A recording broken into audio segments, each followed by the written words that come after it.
We come round to this often because non-physical is not speaking your verbal language. Non-physical is offering a vibrational language. And to you, until the vibrational language fills in, you don't have the kind of full experience that you want. In other words, you are translating vibration through your physical senses into meaningful things. So there's a vibrational grid that exists before you see anything. There's a vibrational grid that makes blue blue and red red. There's a vibrational grid that is at the basis of what you hear and what you smell. There's a vibrational grid that is present. In other words, the vibrational grid of one fragrance is different than the vibrational grid of another. These are vibrational bases of things, you see. So there is a vibrational grid that is present before anything could be experienced in what you term manifestation. So when you look at the reality, the wholeness, this vibrational grid is immense. In fact, it is so immense that it's incomprehensible in physical format because you cannot comprehend all of the components of the grid simultaneously from your more pointed format.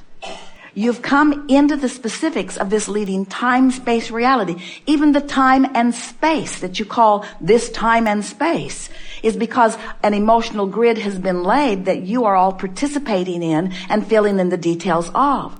The fact that you exist in your physical form and that you are interacting with people, that you are interacting with the sights and sounds and smells and tastes and touches of your world are causing you to further ask for more and to further fill in the grid. In other words, we are, in essence, like a vibrational grid that you are precisely filling in, although that's not completely accurate because we're out here on the leading edge with you.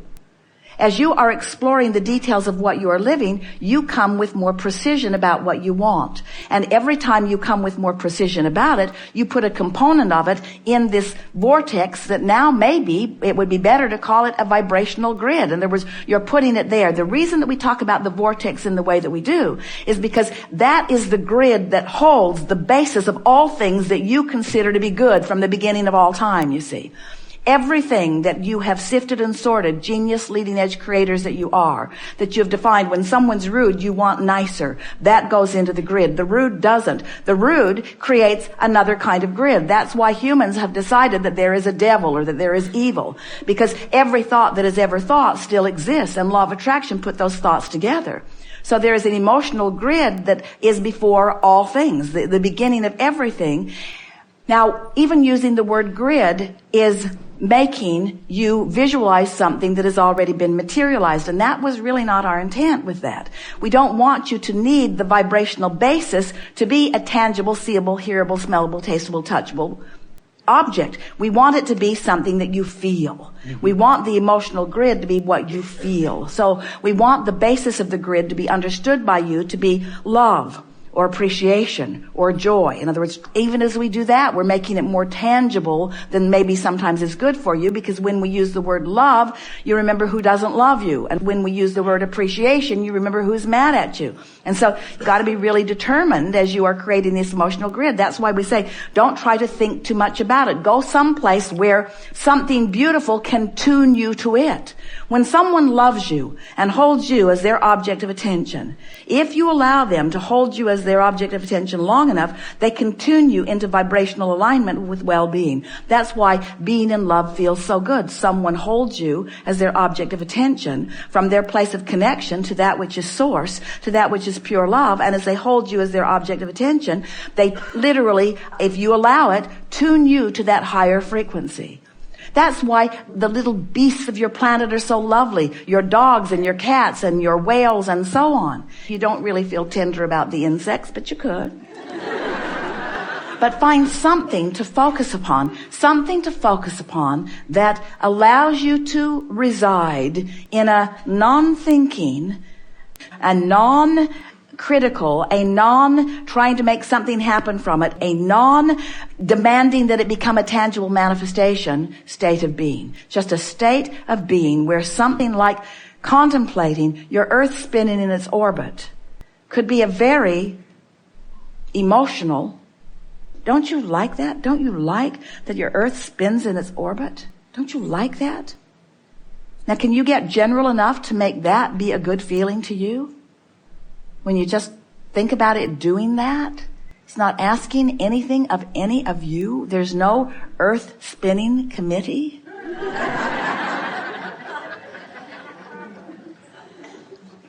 It's not part of Homeland Security yet. It isn't.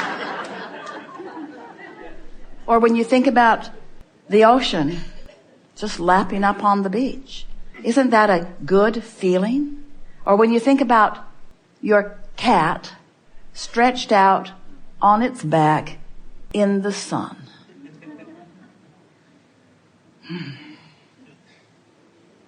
Doesn't that feel good when you think about it? Does it feel good when you think about it? If it doesn't, choose something else.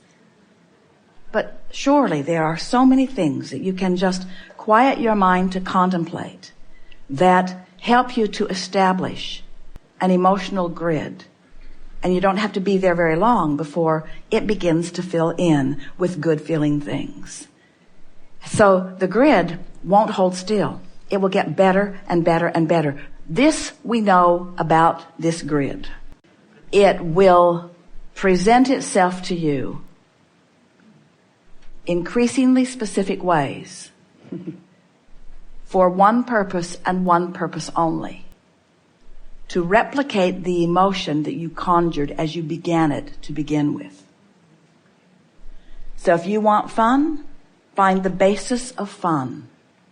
If you want abundance, find the basis of abundance. Now that's getting a little specific.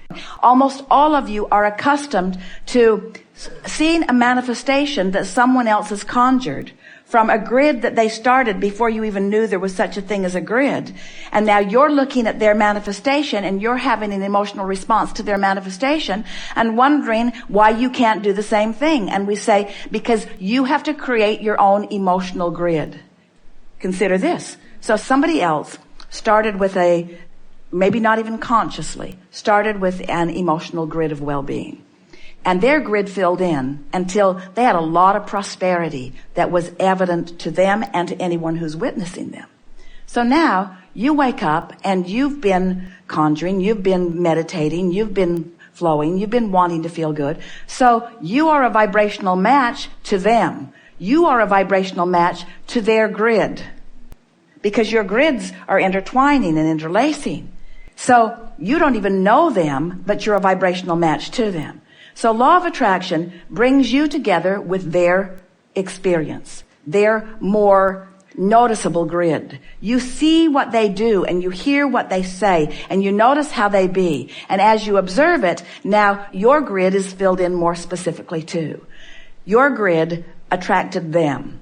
And depending upon how practiced your grid of well-being was, then you're not distracted with yeah buts. Because some people, it comes to them, they see it for a moment, that bright shiny car or whatever it is. They see it for a moment, they feel it for a moment, and then they begin the comparison of what's manifested in their experience versus what's manifested in someone else's experience, never realizing that the rendezvous that happened was a manifestational point, that it was the universe showing them that they're getting closer to the manifestation that they want, and even though it's not in their garage yet, it's on the way to them because they are in vibrational sync with it. You see what we're getting at? You are so intertwined. All of these lovely people that are intertwining with you. Creation is not even close to what most humans think it is. It's all about doing something about your vibrational point of attraction and then allowing the universal forces to fill in the details. And once you get the hang of this and you start enjoying and complimenting and appreciating the details as they come, then every detail of appreciation that you acknowledge adds to your grid and makes it more firm. So your grid just begins to fill in and fill in and fill in and fill in until it's not just an emotional feeling place for you. It's not some nebulous vortex that some crazy non-physical being is pointing to on the floor. It's the reality that you're living. It's the reality that everyone can see. Everyone can see the clarity of your being, the fun of your being, the prosperity of your being. It becomes evidence to everyone to see. But you gotta not care about doing it so that they will see it or it will trip you up on your way to it. Because most of them aren't going to be able to see it until it's really, really vividly clear. Most people will not see your new car until you're driving it, you see. Most people won't see it until you have manifested it. So if you have to wait around for them to manifest it before you see it, then you are taking way longer than you are wanting or needing to take. Is this making sense to you? But if you're working on your emotional grid and the reward for you is the way that it feels and the manifestation is irrelevant because the manifestation is just going to make you feel good when it comes and you already feel good, now you've taken all of the negative, now you've taken all of the lack, now you've taken all of the absence of everything you want out of the equation. And now you are in sync with your vibrational grid, which is the presence of everything that you want. And when you're in sync with the presence of everything you want must fill in vivid detail. And that's what you came for. You came for the exploration. You came for the new ideas to form within you. Not one of you doubted for a minute that you could be or do or have anything when you made the decision to come. Because your vantage point was this magnificent time-space reality that is burgeoning with constant evolution, and you wanted in on it. And you wanted your point of view to be part of the process of it, you see. And your point of view is part of the process of it. And your joy happens when you consciously recognize the part you've played and get in on the expansion of it consciously. You are creating magnificently, and we are all the beneficiaries of it. We're here visiting with you because it's time you come to the party you planned. It is. It's time you come to the party you planned. It's time that you revel in the fun, and it's time that you rendezvous with the others that have come to the party that they have planned. And what a party it is when you all come bringing your pieces to the party, you see. We have enjoyed this interaction more than words can explain. And as we just said to our friend, our favorite part of this interaction is feeling you click into place with the knowledge that you were born with, but that has expanded since you got here. It's nice to know that you never get it done. That helps when you're standing in the absence of the manifestation of something that you want. But it's also nice to know that you never get it wrong, which makes it all right to stand where you are in the absence of something that you think that you want. And we think that today you've come into a new place of understanding that what you want is for the feeling of it, and you can accomplish the feeling of it as soon as today if you want to, and once you do that, then the grid must begin filling in. We would like you to see this life experience as a veritable treasure hunt, because it is that. There isn't anything that you are deprived of, ever. Everything that you want is queued up for your realization. But you knew coming in that you wouldn't enjoy it if it got there all at once. And you knew coming in that you wouldn't enjoy it if somebody else told you what it should be. And you knew coming in that it had to be on your terms, that you would be carving it out of the details of your own life experience. And you knew coming in that if this time-space reality could inspire the desire within you, that this time-space reality has the wherewithal to deliver the full manifestation of anything that you could conjure as a result of living here. The piece that we're wanting to add to what we know you knew when you walked in the door today is that you have focused with you all day, every day, a consciousness, an awareness, a conscious awareness of the value of what you've put into the vortex before you have had the privilege of realizing the manifestation of it. We'll say that again because we really want you to hear it.